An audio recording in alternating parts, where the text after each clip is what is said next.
So we just talked about it. You guys were so far ahead of the competition in Phase 1. The last few games, it didn't even matter how well you did, and you still were putting up absurd numbers, 17 kills, all this stuff. But then at the recent international tournaments, you haven't performed as well. Why do you think that is?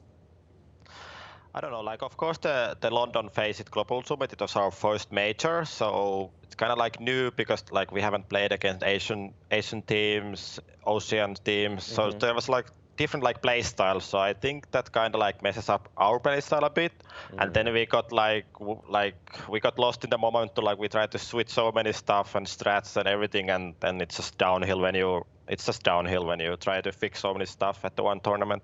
Right. Yeah, it's so hard to go on the fly like that. But do you feel like the format was a factor in that, right? The league versus the tournament here. Yeah, like definitely, like in our team play style, it fits more like a league style because like in BO12 you have to like have a like really 3, 4, 5 good games, but we are like more like constant team, so we need more games to like add up the points. So definitely like league suits better for us. Well, so you seem very aware of what the problems are, and just looking through your Twitter earlier today before the interview, all of your tweets from when you guys have been underperforming a bit at the Face It and then at the kickoff, you're just like, oh, well, whatever, we'll get better, just keep a positive mental attitude. How does that help you in playing competitively? Like, of course, the attitude is a big factor, like in PUBG, because like it's so much like the calls what you're gonna make, like the rotation, you have to have like a good attitude. You can't like go full rage or mad. You just I like personally I'm like a really positive person, so I like to think like stuff from the positive mind instead of the negative mind, just to, like keeping better and get the healthy mind. Yeah, I think it's very, very just good in general to keep that positive mentality, and it helps your teammates too, right? So let's talk about preparations for the PUBG European League Phase 2. What are you guys doing in the ramp up for that event? Like we had like a tiny break, I think 10 days. We just played pubs and like just get the feeling, you know, because it was really rough, to be honest, after the Face It and after the Kickoff Cup, because the results were that good. So we just like, you know, like get the thought together, like we are still a good team. We just need to like, you know, do our stuff and like don't focus too much what the other teams do. Like in the Phase 1, like we just played our own game, like every single game, like all the time we did our stuff. But then when we start like overthinking too much, then it went south. So we just gotta go with the same thing as Phase 1. Just focus your own play, not the enemies. So, you know, you said focusing on your own play, but I do want to ask about an enemy first. So your closest runner-ups beforehand were Team Liquid. They ended up taking the Kickoff Cup. You talked a lot about your playstyle being consistent. What's Team Liquid's playstyle, and how are you prepared to face off against them? Yeah, the Kickoff Cup Liquid performance, it was like it was so like awesome to watch because like they played so good, and like when you have so like you play 5 or 6 games good, you get the momentum, and you know like the people gonna scare, like, you know, they're not gonna be like take fights maybe against Liquid because they're thinking, oh right, we go maybe different direction. You always have like that feeling like when you're dominating, people gonna try to avoid you, and when they try to avoid you, you have more space.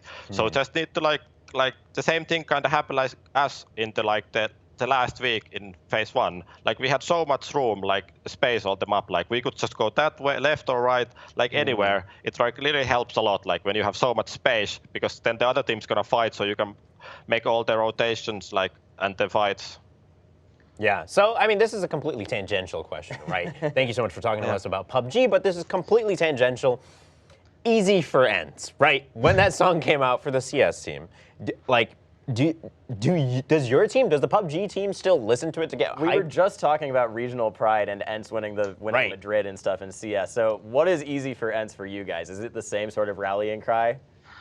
It's the same thing. Like of course, like because we are Finnish and the org is Finnish, the CS team is Finnish, so it's easy for ENCE, and they like the song. It's actually like so good song, to be honest. So good. Like, so good.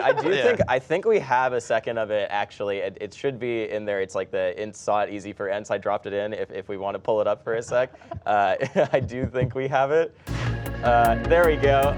Oh no, this is different. This is a different thing. Never mind. I screwed up. I screwed up. It's still hilarious, and the music video for the entire thing is just so very funny.